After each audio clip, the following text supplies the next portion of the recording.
Bonjour, je m'appelle Jean-Louis Cotigny, je suis député au Parlement européen pour la région Nord-Ouest. Philippe Boulan, je suis médecin généraliste dans l'Oise et député européen. Dominique Riquet. Jean-Paul Josès. Corinne Lepage. Tokia Saifi. Hélène Flaude. Gilles Pargnot. Je suis Marine Le Pen. Jacques Hénin, député au Parlement européen. Un député, ça sert à faire les lois. Un député européen sert à faire des lois européennes qui s'appliquent à l'ensemble des pays européens.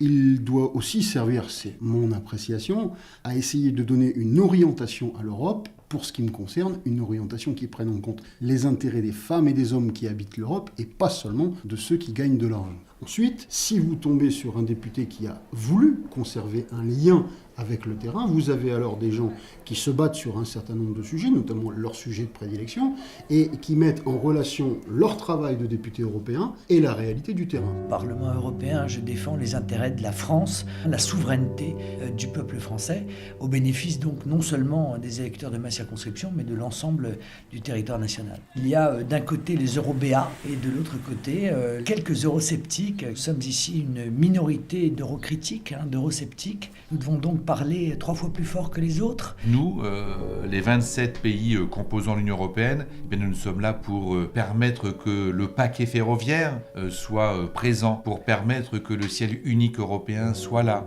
pour permettre aussi que nous ayons un dispositif pouvant lutter contre les menaces transfrontières, virus E. coli, grippe H1N1, tout défi, conflit qui pourrait bien évidemment ne pas être combattu comme il se doit si on reste tout seul sous son clocher qu'est l'État-nation. Les députés européens, ils travaillent sur l'intérêt général européen. Donc comment on développe aujourd'hui des normes, du droit, des législations à l'échelle européenne qui sont mises en œuvre dans tous les territoires et des droits par exemple, auxquels doivent pouvoir prétendre tous les citoyens de l'Union européenne. Sur la plupart des dossiers, les parlementaires européens sont co-législateurs avec le Conseil, c'est-à-dire avec la formation des ministres des différents États, des 27 États de l'Union européenne. Moi, j'ai été tout de suite plongée, par exemple, dans le Calaisis, à Calais, à l'accueil de personnes qui fuyaient des zones de guerre, de misère. On a vu passer toutes les successions de nationalités au gré et au fil des guerres kosovares, guerre des Balkans, les Irakiens, les Afghans aujourd'hui. Et donc, moi, j'ai donc construit ce lien dans l'expérience concrète de cette situation dans ma région, en m'engageant au niveau du Parlement européen sur les législations qui concernent l'asile, les migrations et les rapports de l'Union européenne avec les grandes régions du monde pour agir sur le fait qu'aujourd'hui, des gens sont forcés à quitter leur terre. Je pense que nous sommes à une croisée des chemins. On se rend compte que les rapports de force ne sont plus ce qu'ils étaient et qu'à la table du monde, c'est-à-dire de la mondialisation, de la globalisation, mais il y a d'autres acteurs qui se sont invités à cette table et c'est une bonne chose, mais il faut revoir nos principes, notre cadre, et l'Europe doit être à la fois ouverte parce qu'elle ne peut pas être un marché fermé, mais en même temps savoir faire respecter les règles pour protéger nos industries. On dépeint souvent l'Europe comme l'homme malade du monde, celui qui est à la traîne, le vieux continent.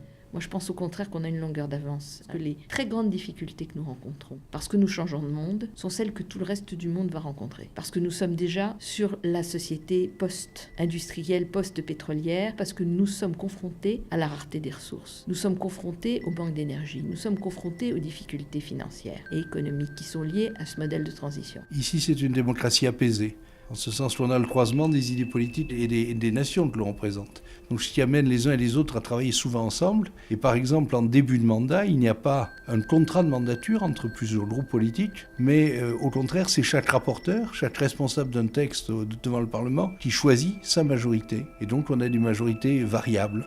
C'est ce que Edgar Faure autrefois appelait les majorités d'idées. Mais c'est ça c'est une des grandes richesses de l'Europe, c'est qu'aucun parti, ni même aucun regroupement politique n'a de majorité. Et donc ça amène à devoir, et à vouloir aussi d'ailleurs, discuter tous ensemble, écouter les gens, et puis arriver à ce qu'on appelle la fameuse philosophie de compromis.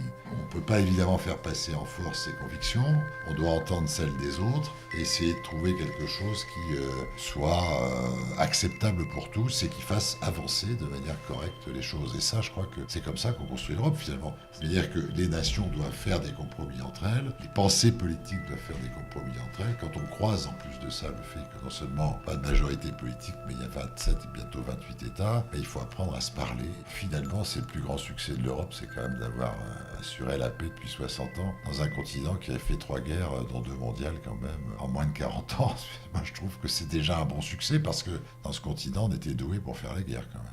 On reçoit beaucoup de groupes ici au Parlement européen et je leur demande quel est pour eux, au quotidien, l'apport majeur que l'Europe leur a donné. Et la réponse est vraiment la paix. Et je pense que, surtout dans ce contexte de difficultés économiques et de conflits économiques que nous vivons, si nous n'avions pas créé l'Europe, je pense que ça aurait été le ferment pour une nouvelle guerre ou de nouveaux conflits armés entre certains pays de l'Union européenne, probablement. Je pense que chacun des pays d'Europe a des qualités. Chacun a réussi quelque chose. Mettons en commun ce que nous avons réussi et retravaillons ensemble ce qui est un peu plus sur le bord du chemin, sur une réflexion. Puis ainsi, nous construirons l'Europe des citoyens.